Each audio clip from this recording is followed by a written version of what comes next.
Queridos hermanos, amémonos unos a otros, ya que el amor es de Dios, y todo el que ama ha nacido de Dios y conoce a Dios. Quien no ama no ha conocido a Dios, porque Dios es amor. En esto se manifestó el amor que Dios nos tiene, en que Dios envió al mundo a su unigénito para que vivamos por medio de él. En esto consiste el amor, no en que nosotros hayamos amado a Dios, sino en que Él nos amó y nos envió a su Hijo como víctima de propiciación por nuestros pecados. Queridos hermanos, si Dios nos amó de esta manera, también nosotros debemos amarnos unos a otros. Durante el mes de junio, nuestra Madre la Iglesia nos invita a contemplar y celebrar el misterio que se esconde en el corazón sacratísimo de Jesús. La vivencia de este misterio ha estado muy presente en la vida de la Iglesia. Su devoción se transmite de padres a hijos de generación en generación. Muchos llegan a ella a través de diferentes prácticas de piedad, tales como la participación en la Santa Misa los primeros viernes de cada mes o la hora de adoración eucarística, para consolar a nuestro Señor por los desprecios que se cometen contra Él. Los rezos de novenas, triduos, rosarios, la entronización de su imagen en nuestros hogares, entre otros. Pero el culto al corazón de Jesús es solo un conjunto de prácticas que se ponen de moda una vez al mes o un mes al año. ¿Por qué entonces han promulgado 4 documentos magisteriales los papas, meditando sobre él y recomendando la vivencia de este misterio? ¿De qué estamos hablando al hablar del culto al corazón de Jesús? ¿Cómo podemos caracterizar una espiritualidad del Sagrado Corazón que nos ayude en nuestro peregrinar hacia el encuentro definitivo con el Señor en el cielo? ¿Cómo puede ayudarme esta devoción tan arraigada en nuestros pueblos a vivir para mayor gloria de Dios en santidad y ser un mejor discípulo y misionero suyo? A estas preguntas iremos buscando dar respuestas con estas meditaciones. Muchos saben que Santa Margarita María Alacoque, una monja visitandina que vivió en el sur de Francia en el siglo XVII, es conocida como la gran difusora del culto al corazón de nuestro Señor. No obstante esto, podemos decir que no ha sido solo ella a invitar a otros a contemplar el misterio del corazón de nuestro Señor Jesucristo. De alguna manera, siempre ha estado presente en la vida de la Iglesia esta devoción. Echemos una mirada de corrido para ver cómo otros santos y escritores espirituales nos dan testimonio de esto. Uno de los soldados le abrió el costado con la lanza y al instante brotó sangre y agua. El que lo vio da testimonio y su testimonio es verdadero, y él sabe que dice la verdad, para que también ustedes crean. Esto ocurrió para que se cumpliera la Escritura: no le quebrantarán ni un hueso. Y también otro pasaje de la Escritura dice: mirarán al que traspasaron. En los primeros siglos del cristianismo, los santos padres de la Iglesia, así como otros escritores eclesiásticos, contemplaron el corazón de Jesús como la fuente de vida eterna. Ellos dirigen su atención al pasaje del Evangelio de San Juan, en el que se nos muestra cómo unos soldados romanos, luego de que nuestro Señor ha muerto en la cruz, atraviesan con una lanza su costado, y al instante brotan sangre y agua. El corazón de Jesús es para ellos el lugar de donde emanan los sacramentos fundamentales para gozar de la vida y de la gracia. La gracia se nos transmite por el agua y la sangre, que son símbolos de la Eucaristía y del bautismo. Mediante ellos nacemos y crecemos en orden a la vida eterna. Aún más, aquel momento en el Calvario sería considerado por algunos incluso como el momento del nacimiento de la Iglesia. Escuchemos el testimonio de San Juan Crisóstomo. No accidentalmente o por casualidad brotaron tales arroyos, sino porque la Iglesia había sido fundada a partir de ambos. Sus miembros saben esto, puesto que han venido a la vida por el agua y son alimentados por la carne y la sangre. Los misterios tienen su fuente ahí, de modo que cuando te acerques al cáliz sobrecogedor, debes ir como si fueses a beber de su mismísimo costado. Hacia el medioevo cristiano encontramos diferentes santos y escritores que también buscarán profundizar en el misterio del costado abierto del Redentor e irán meditando cada vez más en su dulce amor. Por ejemplo, vemos a San Pedro de Damián en el siglo IX que escribiría: en el pecho de Jesús están escondidos todos los bienes de la sabiduría y de la ciencia. Él saca de ese tesoro celeste caridades abundantes, capaces de enriquecer nuestras penurias y nuestra pobreza. Ahí se encuentran las inmensas riquezas que prodiga generosamente para la salvación del mundo entero. En ese pecho encontramos las armas para defendernos, una ayuda poderosa contra las tentaciones y las más puras delicias en este valle de lágrimas. Hermanos, ¿están afligidos? ¿El recuerdo de sus pecados les preocupa? Entren en el corazón de Jesús, un refugio seguro para los desdichados. También en este periodo de la historia encontraremos las experiencias de fenómenos extraordinarios que vivieron algunas santas místicas, como por ejemplo Santa Lutgarda, quien vivirá la misma experiencia de intercambio de corazones que viviese Santa Margarita María Alacoque siglos más tarde. También tenemos a Santa Gertrudis, a quien San Juan se apareciese en visiones y le contase las grandes gracias que recibió mientras estuvo recostado en el pecho de nuestro Redentor durante la última cena. O Santa Ángela de Foligno, que vivió entre sufrimientos y éxtasis. A ella, según el testimonio que dio a su confesor, en alguna ocasión mientras soñaba, le fue mostrado el corazón de Cristo, y escuchó una voz que decía: «En este corazón no hay mentira, todo es verdad». Pocos siglos más tarde, pasando ya la era moderna, encontraremos a dos de los grandes apóstoles de la devoción o culto al Sagrado Corazón de Jesús, al menos tal como lo conocemos hoy. Estamos hablando de San Juan Eudes y Santa Margarita María Alacoque. Por un lado, San Juan Eudes compondrá los diferentes oficios litúrgicos para adorar el corazón de Jesús. De hecho, sus meditaciones sobre el amor del Señor y cómo Él ha de reinar pasarán a ser en gran medida la doctrina que nosotros consideramos hoy en día cuando hablamos de la espiritualidad del Sagrado Corazón. En esto profundizaremos luego. Por otro lado, Santa Margarita María viviría la experiencia de las visiones del corazón santísimo de nuestro Señor. En ellas Jesús pediría adoración y reparación contra los pecados cometidos contra la Santísima Eucaristía. La santa buscará promover la devoción en medio de su convento, no obstante los grandes sufrimientos físicos que experimentaba, ya que le fue concedido unirse a los sufrimientos de Jesús por una gracia particular. También experimentaría diversos sufrimientos morales, por las incomprensiones de parte de otras hermanas miembros de su monasterio. Finalmente vería hacia el final de su vida cómo la devoción al Sagrado Corazón se comenzaría a extender. Escuchemos el texto de la llamada Gran Revelación, en la cual se recoge de alguna manera las prácticas que hoy continuamos a realizar para tributar honor al Señor en su Sagrado Corazón. Una vez, mientras estaba frente al Santísimo Sacramento, era un día de la octava del Corpus Domini, recibí de mi Dios gracias extraordinarias de su amor. Me sentí movida del deseo de devolverle y de darle amor por amor. Él me dirigió estas palabras: «Tú no me puedes mostrar amor más grande que haciendo lo que tantas veces te he pedido». Entonces, descubriendo su divino corazón, me dijo: «He aquí el corazón que tanto ha amado a los hombres y que nada ha ahorrado hasta desgastarse y consumarse para testimoniar a ellos su amor. En signo de este reconocimiento, no encuentro sino, de la mayor parte de ellos, ingratitudes por tantas irreverencias, sus sacrilegios y sus frialdades, y los desprecios que ellos me dan en este sacramento de amor. Pero lo que más me causa amargura es que sean también los corazones a mí consagrados los que me tratan así. Por eso te pido que el primer viernes después del octavo del Corpus Domini sea dedicado a una fiesta particular para honrar mi corazón, recibiendo en aquel día la Santa Comunión y haciendo una enmienda de honor para reparar por todos los ultrajes recibidos durante el período en que ha sido expuesto sobre los altares. Yo te prometo que mi corazón se dilatará para derramar con abundancia las riquezas de su divino amor sobre aquellos que le rindan ese honor y procuraran que ello sea rendido por otros». La devoción se difundió rápidamente y, claro está, no faltaron sus críticos. Sobre todo estos provenían de corrientes de una espiritualidad cristiana rigorista que se había ido formando durante algún tiempo en la vida de la Iglesia. Incluso estos convocarían un falso sínodo, en el que acusarían a la devoción del corazón de Jesús de ser una práctica idolátrica.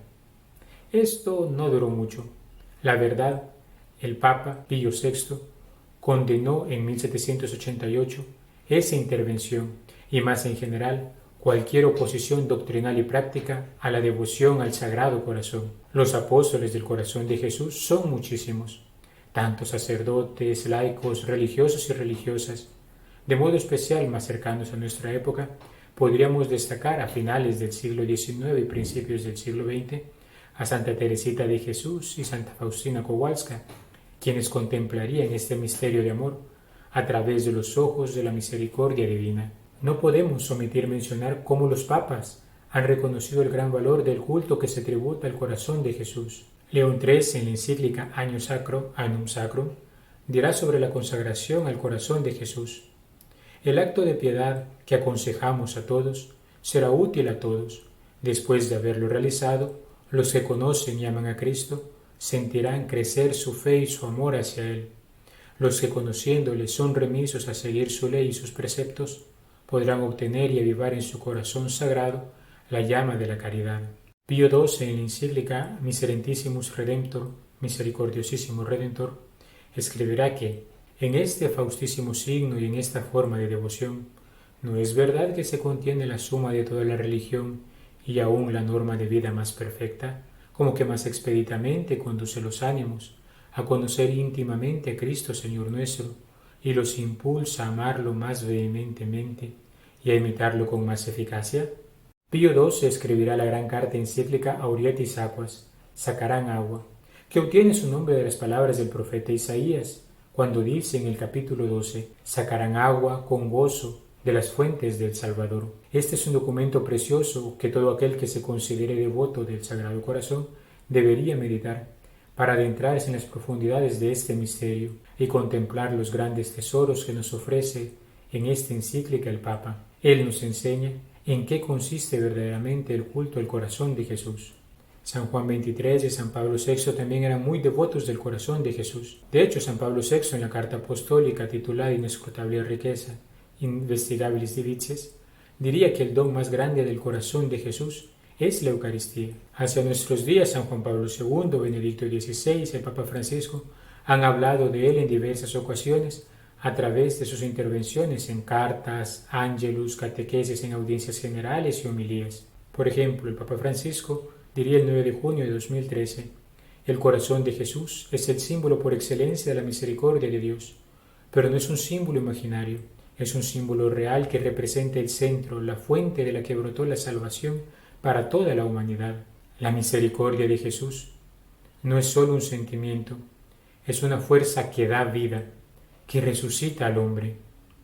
Al contemplar este panorama, aunque sea a grandes rasgos, vemos, queridos hermanos, que en la vida de la Iglesia, conforme se van meditando las verdades de la fe, se van profundizando y redescubriendo los grandes tesoros que en ellas encontramos. Por el costado abierto del crucificado, hemos llegado a contemplar el corazón que ha amado a la humanidad hasta el extremo. Con esta visión de corrido notamos que esta devoción no es una entre tantas otras. Pío XII, de hecho, diría que jamás ha estado completamente ausente de la piedad de los fieles, y es que contemplar el corazón de Cristo es contemplar su amor por el Padre y por nosotros, es entrar en contacto con la misericordia misma, es ir de la mano de la gran tradición de la Iglesia que no cesa de recordarnos cuánto nos ama nuestro amado Redentor y cómo constantemente nos llama a la conversión para que podamos gozar y vivir en plenitud de la vida de la gracia a la cual renacimos por las aguas del bautismo, de modo que un día podamos gozar de la herencia de la gloria que nos ha sido prometida. Si alguno tiene sed, venga a mí y beba quien cree en mí. Como dice la Escritura, de sus entrañas brotarán ríos de agua viva. ¿En qué consiste entonces el misterio que contemplamos en el corazón de Jesús? Comencemos diciendo que ciertamente hoy en día, cuando se utiliza la palabra corazón, habitualmente se hace referencia o al órgano físico o a un lugar donde se encuentran solamente los sentimientos. Hasta es común escuchar la expresión no sigas la razón, usa el corazón, como si fuesen realidades contrapuestas. Frente a esto tenemos que hasta no hace mucho tiempo, incluso la misma Biblia lo reconocerá, por corazón se entendía algo más amplio. Podríamos decir a grandes rasgos que se concebía como la sede de todas las manifestaciones de la vida interior humana, tanto fisiológicas como sensibles y las espirituales. La misma Biblia, hemos dicho, recoge en algún punto esta pluralidad de significados. Por eso el padre Joseph Califet dirá que en el corazón de Jesús se ve en conjunto el alma y la divinidad que en Él están unidas, los dones y las gracias que en Él se encierran, las virtudes y los afectos de las cuales es principio y asiento.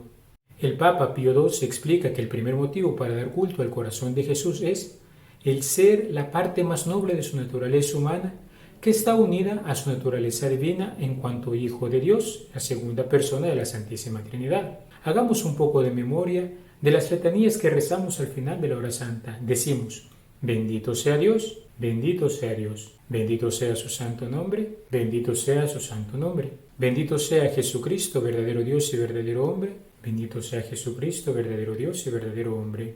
Pues este misterio de unión en el que la humanidad y la divinidad se unen en la persona del Hijo de Dios que se encarnó en el seno de María Santísima, el hecho de que Jesús es Dios y hombre verdadero, se manifiesta de un modo especial en su sagrado corazón. En segundo lugar, le damos culto porque su corazón simboliza de modo natural la inmensa caridad, el inmenso amor que tiene hacia todo el género humano. Cuando honramos al Sagrado Corazón de Jesús, no estamos haciendo otra cosa sino honrar el amor con que Dios nos ha amado por medio de Jesucristo. Ese amor es objeto de adoración, de acción de gracias y de imitación. Al mismo tiempo contemplamos el ejercicio de nuestro amor a Dios y a los demás hombres, que es la perfección a la que aspiramos en la caridad. Dar gloria al corazón de nuestro Señor es vivir el mandamiento del amor. Ciertamente la fiesta como la devoción al Sagrado Corazón no celebran ningún misterio en particular, como las bodas de Caná o la transfiguración en el monte Tabor. Sin embargo, al celebrar el corazón de Jesús, exaltamos la totalidad de todos los misterios que Cristo vivió por amor al Padre y a los hombres. Podríamos decir que en el corazón de nuestro Señor contemplamos el conjunto de todos los misterios unidos en un solo misterio de sufrimiento y amor. Por ello se dice que esta no es una devoción entre otras, sino que es esencial, porque el amor que Dios nos ha tenido es constitutivo de la vida cristiana. Estamos contemplando el amor que el Hijo de Dios hecho hombre ha tenido por nosotros. Su corazón santísimo es el símbolo excelente de este amor, porque es el lugar donde Dios nos ha reconciliado consigo. Cuando hablamos del amor del corazón de Jesús, estamos hablando de un triple amor. Sí, triple. Porque nos ha amado con amor divino, por ser Él la segunda persona de la Santísima Trinidad. Nos ha amado con un amor humano, en cuanto hombre verdadero que es. Y los hombres aman de dos maneras, espiritualmente con su alma y de modo sensible con sus afectos físicos. Así, en el corazón de Jesús encontramos el amor divino, el amor humano espiritual y el amor humano sensible. Porque tanto amó Dios al mundo, que entregó a su unigénito para que todo el que cree en Él no perezca, sino que tenga vida eterna. El amor de Dios hacia el hombre es la gran revelación que hace de sí mismo a la humanidad. La Sagrada Escritura recoge este misterio hermoso y sorprendente en todas sus páginas. Dios ama al hombre por sí mismo. Dios lo ama porque está lleno de misericordia. Él es misericordia. El Antiguo Testamento nos expresa cómo este amor tiene un carácter espiritual como conviene a Dios. El amor divino, de hecho, se expresa en términos de ternura, en un sentido paterno, en el profeta Oseas, o en un sentido materno, como vemos en Isaías, y de modo especial en un sentido conyugal. De hecho, este sentido es el que mejor expresa la alianza entre Dios y los hombres por amor. Dice el Señor por boca del profeta Oseas: aquel día, oráculo del Señor, me llamarás esposo mío y ya no me llamarás mi amo. Apartaré de su boca los nombres de los Baales y no serán ya recordados por su nombre. Aquel día haré una alianza en su favor con las bestias del campo, con las aves del cielo y los reptiles del suelo. Quebraré arco y espada y eliminaré la guerra del país, y haré que duerman seguros. Me desposaré contigo para siempre, me desposaré contigo en justicia y derecho, en misericordia y ternura. Me desposaré contigo en fidelidad, y conocerás al Señor. Llegada la plenitud de los tiempos, el Hijo de Dios vino a nosotros, como decimos en el credo. Por nosotros los hombres y por nuestra salvación bajó del cielo, y por obra del Espíritu Santo se encarnó de María la Virgen y se hizo hombre. El corazón de Jesucristo late lleno del amor de Dios que viene a rescatar a la humanidad caída de las garras del pecado y sus consecuencias. Es el amor redentor, es el amor que se hace misericordia, es el amor que transforma al hombre caído en hijo adoptivo del Padre. La relación del amor adquiere un nuevo matiz. Comenzamos a formar parte de la misma familia de Dios. Entramos a vivir la vida divina de la gracia por el amor que el Señor nos ha tenido. Con razón, el Papa Francisco dijo en alguna ocasión que la misericordia de Jesús no es solo un sentimiento, sino que es una fuerza que da vida, que resucita al hombre. Así, de ese amor divino del corazón de Jesús, surgen abundantes gracias para la vida espiritual del cristiano. San Juan Eudes, en una de sus meditaciones, dirá que dona un amor eterno, inmenso, infinito, haciéndonos gozar por gracia lo que Él gozaba por naturaleza. Así participamos del amor con el que el Padre ama al Hijo, es decir, del Espíritu Santo. Además, somos coherederos con Cristo de todos sus bienes. Así como por ese amor divino el Padre tiene en el Hijo todas sus complacencias y delicias, así las tiene en nosotros. Tan hermoso es este misterio encerrado en el corazón de Jesús, que el Papa Pío XII nos lleva a contemplar en su encíclica que por este amor divino los apóstoles y los mártires recibieron la fortaleza para el anuncio de la verdad y el ardor del celo. Los doctores de la Iglesia pudieron ilustrar y defender la fe. Los confesores pudieron practicar de modo heroico las virtudes y ser de ayuda al prójimo, y las vírgenes renunciaron alegremente a los goces de los sentidos. Contemplemos esas maravillas con una dulce sobriedad. Regocijémonos con amor y simplicidad. Con todo nuestro corazón alabemos al Señor nuestro Dios su beatitud. Honorémosle sin cesar.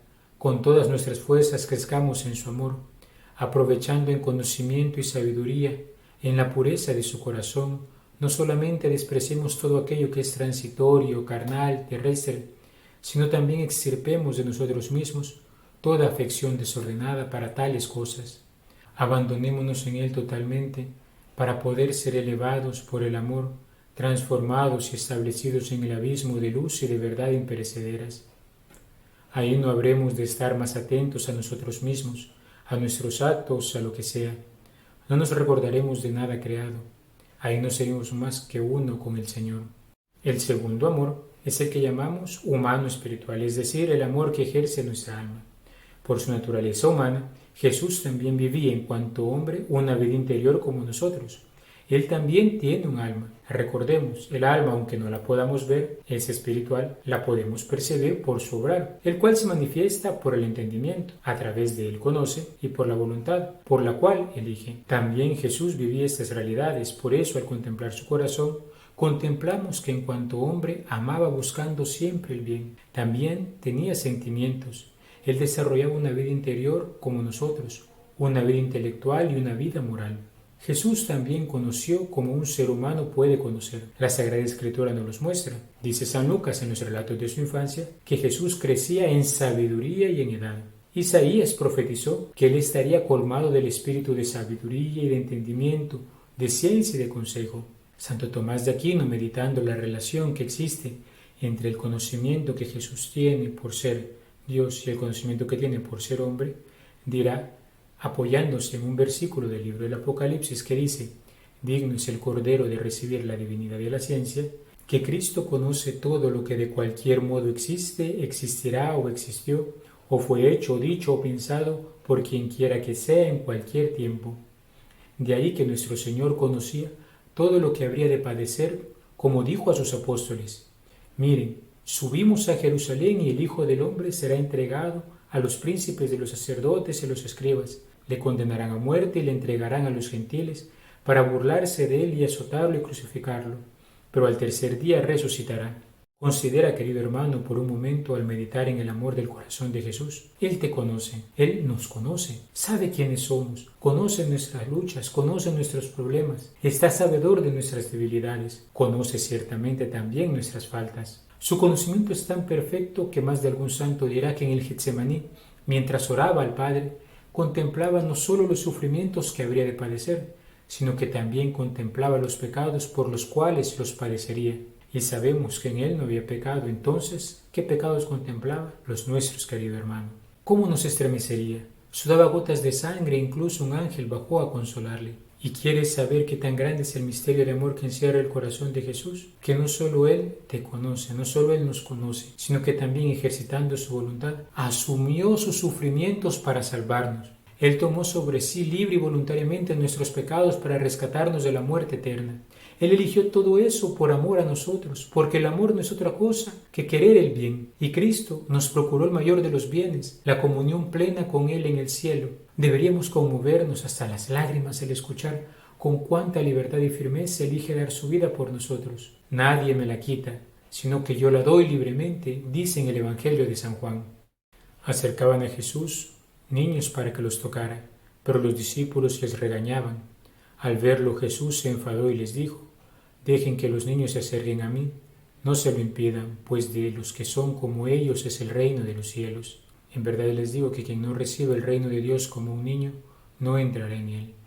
Y abrazándolo los bendecía, imponiéndole las manos. Así como en Cristo encontramos una inteligencia y una voluntad humanas, también encontramos una sensibilidad y afectividad físicas que están radicadas materialmente en su cuerpo, como nos sucede a todos los seres humanos.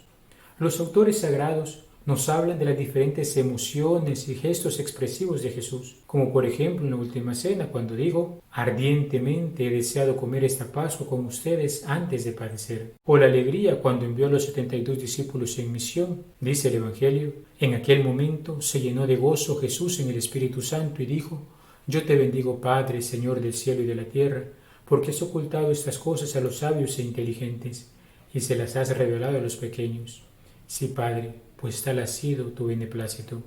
La mirada, las palabras y las actitudes de Cristo dejan adivinar, por tanto, una filigrana de amor en su corazón humano. La Sagrada Escritura nos muestra esta sensibilidad y afectos de Jesús, como por ejemplo cuando se enfadó con los discípulos que no dejaban acercarse a los niños. Es más, Él les mostraba cariño abrazándolos. Se conmovió al ver la multitud de personas como ovejas sin pastor. Lloró cuando Lázaro murió. Lloró también por la necedad de Jerusalén. Miró con amor al joven rico. Vemos el celo con el que obra al expulsar los vendedores del templo. Se entristeció en la agonía de Getsemaní y fue consolado por la visita de un ángel. Qué hermoso considerar, queridos hermanos, que al contemplar el corazón de Jesús, estamos contemplando aquel amor que no ama fríamente, sino que con ternura y suavidad Él busca hacer llegar a nosotros la misericordia divina por canales que nos son tan naturales como las mismas emociones. Considera cómo se sentiría la suegra de Pedro cuando, llena de fiebre, Jesús se le acercó, la tomó de la mano y la curó. Imagínate aquellos niños que querían conocerle, ver a aquel de quien todos hablaban, al que todos admiraban porque pasaba haciendo el bien y que quizás ya estaban por retirarse entristecidos por el regaño de los mayores. ¿Cómo se habrán sentido cuando él salió en su defensa? ¿Con qué ternura los habrá abrazado?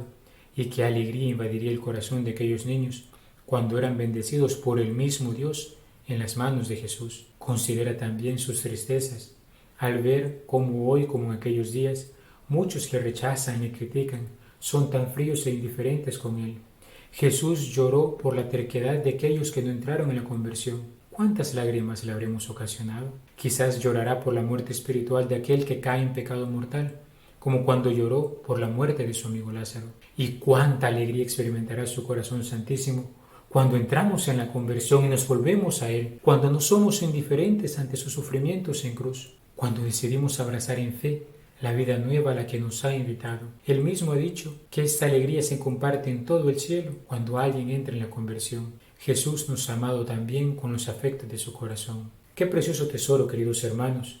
En el corazón de Jesús encontramos cómo el amor divino y el amor humano se han reconciliado. Sí, queridos hermanos, la misericordia de Dios sale al encuentro del hombre y en el corazón de Jesús, el hombre perfecto, reconcilia a la humanidad entera consigo. Amar es un acto de la voluntad por la cual queremos el bien. El máximo bien al que aspiramos ahora es la bienaventuranza eterna, estar con Dios eternamente en la gloria del cielo. Y es que es Él mismo el que nos ha creado para sí. Sin embargo, a causa del pecado, nosotros nos alejamos de ese plan de amor. De hecho, muchas veces, bajo las tinieblas del error, creemos que hacer la voluntad de Dios es como una camisa de fuerza, una serie de normas a cumplir, un conjunto de reglas por las cuales el Señor nos quiere tener sometidos.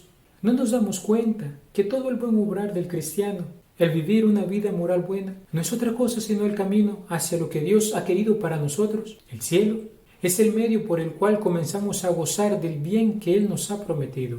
Jesús al no haber nunca cometido pecado alguno, al presentar una naturaleza humana perfecta por su unión con su naturaleza divina, nos enseña cómo el hombre ha de encontrar su plena felicidad en hacer la voluntad de Dios. Para él la voluntad del Padre no es una camisa de fuerza, al contrario, es lo más gozoso que puede existir.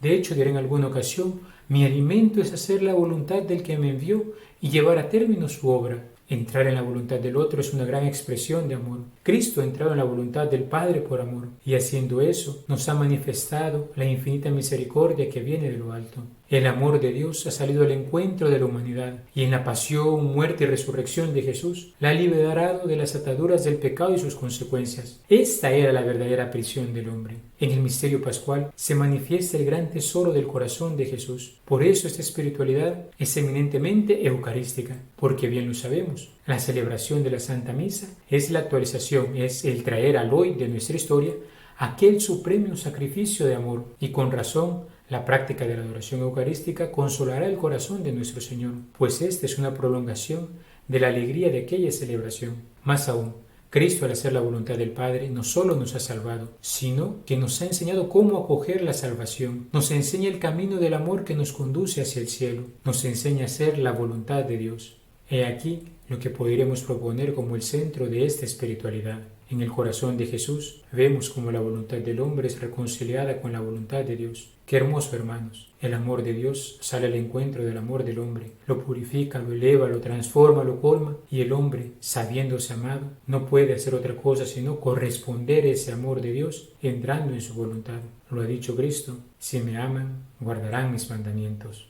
Os doy un mandamiento nuevo, que os améis unos a otros, como yo os he amado también unos a otros. En esto conocerán todos que sois discípulos míos, si os amáis unos a otros. Si me amáis, guardaréis mis mandamientos. En el corazón de Jesús se reconcilia el amor de Dios y el amor del hombre, la voluntad de Dios y la voluntad del hombre. El hombre vuelve a decir sí a Dios. En el corazón de Cristo, el corazón del hombre aprende a decir sí a la voluntad divina, entrando en comunión de vida con la Santísima Trinidad. San Juan Pablo II nos enseñaba a inicios del tercer milenio que el corazón de Cristo encierra un mensaje para todo hombre. Habla también al mundo de hoy. En una sociedad en la que la técnica y la informática se desarrollan a un ritmo creciente y la gente se siente atraída por una infinidad de intereses, a menudo contrastantes, el hombre corre el riesgo de perder su centro, el centro de sí mismo.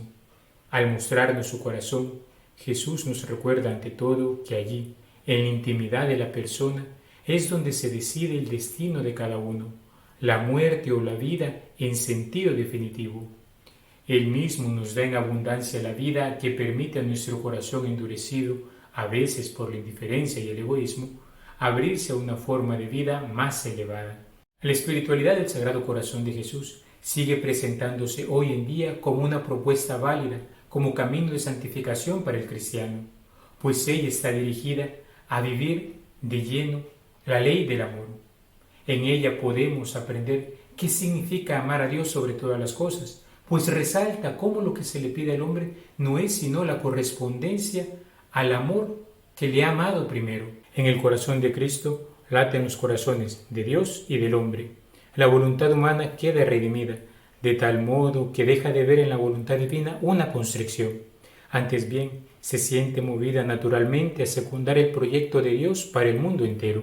En el corazón de Cristo, los corazones de los hombres encuentran la armonía de afectos rectamente ordenados, que se presentan como modelo y causa eficiente de la gracia que puede sanar la afectividad del hombre. En la consagración al corazón de Jesús, el hombre encuentra la forma perfecta de relacionarse con la Trinidad Santa, porque inserto en el amor de Jesús, que no es sino el Espíritu Santo, el cristiano es y se reconoce como hijo de Dios, abandonándose en unión a Cristo en las manos del Padre. Vengan a mí los que están cansados y agobiados, y yo los aliviaré. Tomen mi yugo sobre ustedes y aprendan de mí, que soy manso y humilde de corazón, y encontrarán descanso para sus almas, porque mi yugo es llevadero y mi carga ligera. Al contemplar el misterio de amor que late en el corazón de Jesús, vemos que una espiritualidad que lo toma como base no ha de consistir solamente en una serie de prácticas aisladas o determinadas muy cuadradamente, sino que teniendo como principio el acto de amar, que es el acto esencial de la vida interior,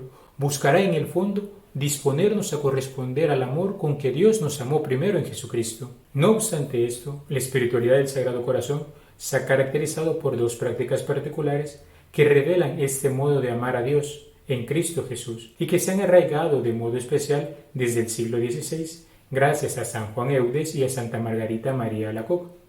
Estos son la consagración y la reparación. El fundamento de estas dos prácticas las podemos ver en la misma caridad de Jesucristo, pues ellas son una expresión de la entrega total al Padre y la satisfacción debida por el pecado de los hombres que Él ha realizado en la cruz, dando su vida por amor. Consideremos entonces primero qué significa consagrarnos al corazón de Jesús. La consagración, en su sentido primero, significa separar algo para el culto, para tratar con lo sagrado, convirtiéndose eso mismo en sagrado.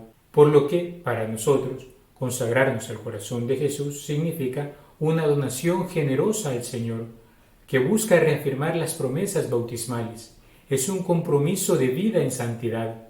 Por ejemplo, muchas veces al final de un retiro de evangelización fundamental, de inicio o convivencia de nacimiento, como se le suele llamar, habitualmente se celebra una paraliturgia en este mismo sentido, de modo que aquellos que han vivido un periodo de tiempo meditando la acción de Cristo en su vida, renuevan su compromiso de vivir la fe. En el acto de consagración al corazón de Jesús, bajo sus diferentes fórmulas, el hombre busca manifestar su plena confianza y abandono en aquel que le amó primero, a Dios mismo, que le ha amado con misericordia. Este acto obedece de alguna manera al deseo que tiene el hombre de tener un punto firme en su vida a partir del cual puede interpretar la realidad y que le permita hacer frente a los vaivenes de la cotidianidad. El hombre necesita sentir en el fondo de sí mismo el pulso de una presencia fiable, perceptible con los sentidos de la fe, la presencia de Cristo, corazón del mundo. Es un compromiso de vida de santidad al ejemplo de nuestro Señor, que buscó en todo hacer la voluntad del Padre. No es un acto intimista, antes bien, conlleva una dimensión misionera. El hombre sale de sí mismo para entregarse completamente a este corazón santísimo. En él descubre el amor ardiente de Dios por el género humano. Ello lleva al cristiano a ver hacia afuera y reconocer en las personas que le rodean otros hombres y mujeres amados por Jesús. El cristiano no puede no amar aquello que Jesús ama, y lo amará como Él ama, porque amará en Él. Por ello, Benedicto XVI decía que hemos de conocer en Jesucristo el amor de Dios, experimentarlo, teniendo puesta nuestra mirada en Él, hasta vivir completamente de la experiencia de su amor, para poderlo testimoniar después a los demás. El que se consagra al corazón de Jesús, por tanto, vive en una doble dimensión.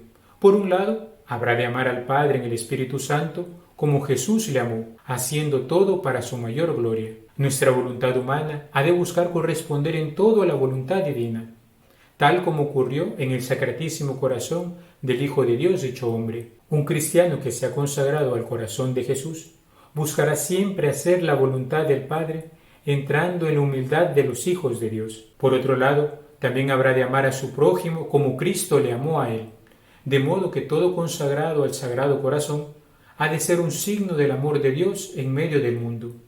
Buscará ver en los demás hermanos, hijos de un mismo Padre. Como Jesús no fue indiferente ante sus dificultades, tampoco Él podrá ser indiferente ante los sufrimientos de sus hermanos. Por tanto, les saldrá al encuentro, buscando hacerles el bien en toda ocasión, de modo que hagan experiencia de aquel amor que cambió el mundo. Dará testimonio de Él y buscará llevar a todos hasta Él. El segundo acto que caracteriza la espiritualidad del corazón de Jesús es la reparación. Si en un primer momento se busca corresponder al amor de Jesús, el cristiano no puede luego sino querer satisfacer por aquellos que no corresponden a éste. A eso se refiere la reparación. Ella busca cumplir con el deber de compensar las injurias de algún modo inferidas al amor de Dios, si fue desdeñado con olvido o ultrajado con la ofensa. En sentido estricto, ciertamente Dios no deja de ser Dios ni es menos Dios porque hayamos cometido pecado. El mal cometido más bien atenta contra aquel que lo comete y contra aquellos que se encuentran a su alrededor. Sin embargo, en sentido amplio decimos que el pecado afecta a Dios en cuanto que le impide consumar su amor hacia el hombre, un amor que se ha dado de forma gratuita, en una relación que está por encima de todo aquello de lo que el hombre podría tener por derecho como criatura. afecta su amor de condescendencia, la cual es una característica del amor divino que sale al encuentro del hombre. El dolor del corazón de Jesús por aquellos que no saben reconocerle lo vemos palpable ya en el capítulo 19 del Evangelio de San Lucas, cuando recién Jesús ha entrado en Jerusalén, esto que nosotros recordamos en el Domingo de Ramos. Dice el autor sagrado: al acercarse y ver la ciudad, lloró sobre ella mientras decía: si reconocieras tú también en este día lo que conduce a la paz, pero ahora está escondido a tus ojos, pues vendrán días sobre ti en que tus enemigos te rodearán de trincheras, te sitiarán, apretarán el cerco de todos lados, te arrasarán con tus hijos dentro y no dejarán piedra sobre piedra, porque no reconociste el tiempo de tu visita. Unido al corazón de Jesús, el hombre puede participar de su pasión sufrida por amor y reparar por los propios pecados cometidos y por los de otros, porque el que ama no solo buscará corresponder el amor, sino que busca que otros amen lo que él ama, e incluso llegará al punto de amar en lugar de aquellos que no aman.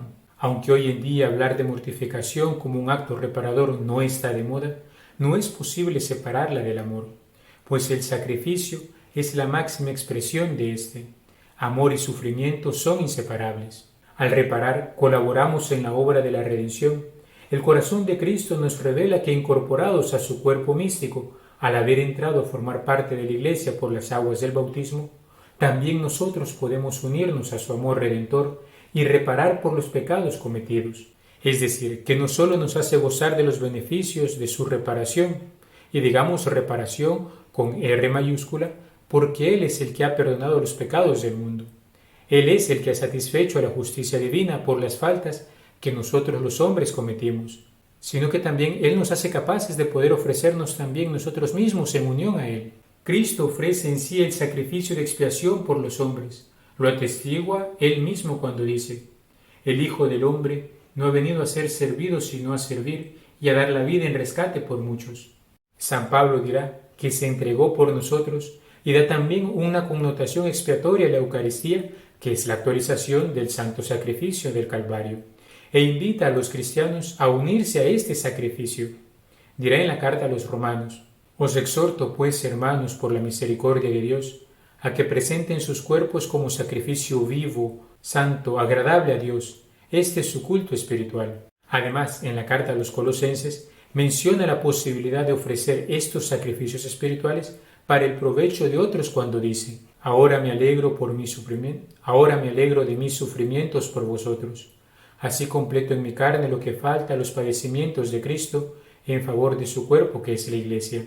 Con la reparación consolamos el corazón de Jesús, que, como decía Santa Margarita María Alacoque, tanto ha amado a los hombres y que nada ha ahorrado hasta desgastarse y consumarse para testimoniar a ellos su amor, y que, en signo de reconocimiento, no encuentra sino de la mayor parte de ellos ingratitudes por tantas irreverencias, sus sacrilegios y sus frialdades y los desprecios. Ahora bien, en la práctica, ¿cómo repara un cristiano por los pecados cometidos? Podemos decir que lo hace de dos maneras. Por un lado, uniendo los propios sufrimientos voluntarios o involuntarios, por pequeños que sean, a los que vivió Cristo por la salvación de los hombres, de modo que cuando experimente cualquier contrariedad en el corazón, se le diga: te ofrezco, Señor, esto para la salvación del mundo, te ofrezco esto por consolar tu sagrado corazón. Hay quienes al levantarse le dicen al Señor al inicio del día: te ofrezco los problemas que puedas sufrir en esta jornada en reparación a los pecados cometidos en el mundo. Otros realizan alguna visita al Santísimo Sacramento y le dicen: te vengo a adorar por todos aquellos que conociéndote no lo hacen, o te visito por todos aquellos lugares en que nadie te visita. Por otro lado, también reparamos cuando le ofrecemos a Jesús todos los beneficios y gracias que nos vienen de los demás y de Dios para su mayor gloria. Se trata de que no nos quedemos con nada, todo lo referimos a Él, pues reconocemos que todo lo que tenemos nos viene de Él. Son cosas que se expresan en frases tan sencillas como: gracias a Dios que puede hacer esto, por gracia de Dios este proyecto se realizó, bendito sea Dios que nos concedió este bien. E incluso en el mismo gesto sencillo de dar gracias a Dios después de la comida. Hay quienes se nos ha enseñado desde niños que al terminar de comer hemos de decir: gracias a Dios porque ya comí.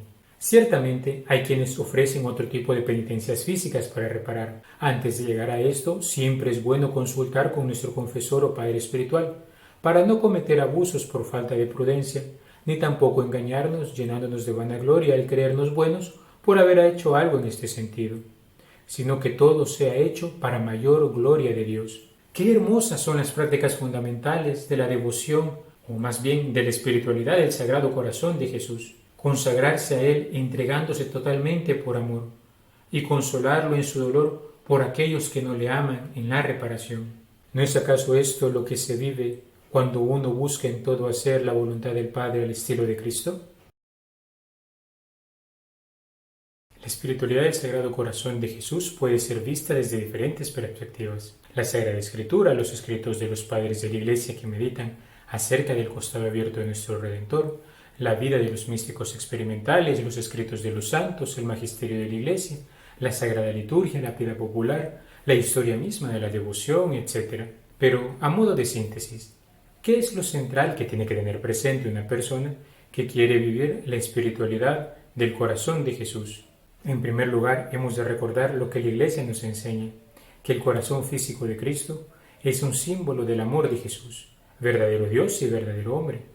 El Papa Pío XII nos enseña que nuestro Señor nos ha amado con un triple amor, un amor divino, ya que en su pecho latió el amor de nuestro Dios uno y trino, un amor que se nos ha hecho misericordia, puesto que viendo nuestra pobreza y nuestra miseria, nuestra pequeñez y nuestro sufrimiento por el pecado, no nos abandonó a la muerte, sino que asumiendo nuestra condición humana, se hizo hombre como nosotros, y por su pasión, muerte y resurrección, nos ha hecho gozar de su misma vida divina, a tal punto que ahora podemos llamarnos y somos hijos de Dios, un amor humano espiritual. Es decir, que el amor de Jesús es la forma más pura de la virtud teologal de la caridad. Él es el modelo de cómo nosotros hemos de amar a Dios por sobre todas las cosas, y a nuestro prójimo como a nosotros mismos, al punto de dar la vida por los demás, tal y como lo hizo Él.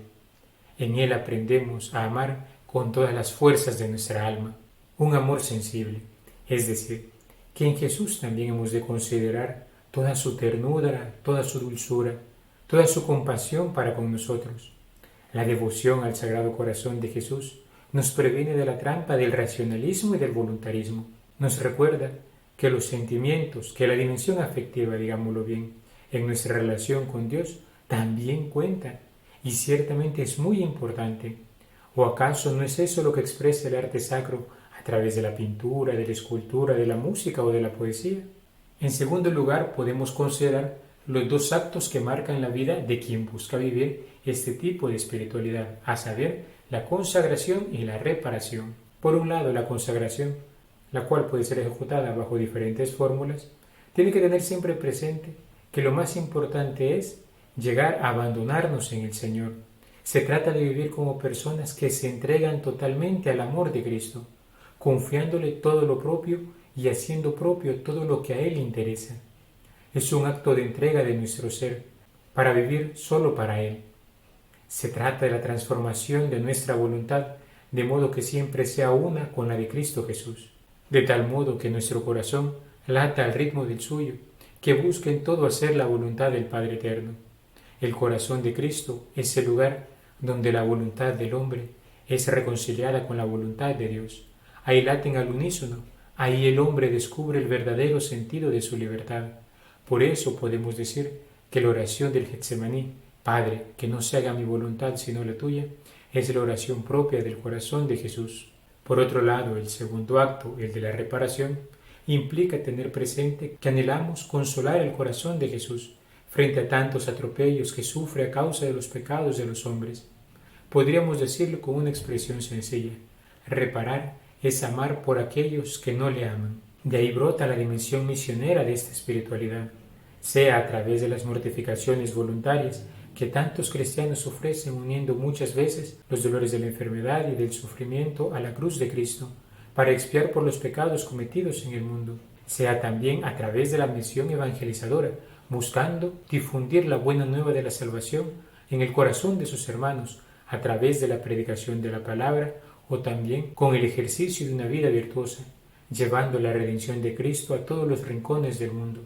colaborando efectiva y afectivamente con la gracia de Dios para la extensión del reino, recordando lo que decía un párroco a sus fieles en alguna ocasión: nada cambia tanto como cuando tú cambias primero. Así, a través de la consagración y de la reparación, buscamos vivir una verdadera cristificación del corazón, es decir, buscamos imitar a Jesús en su modo de amar.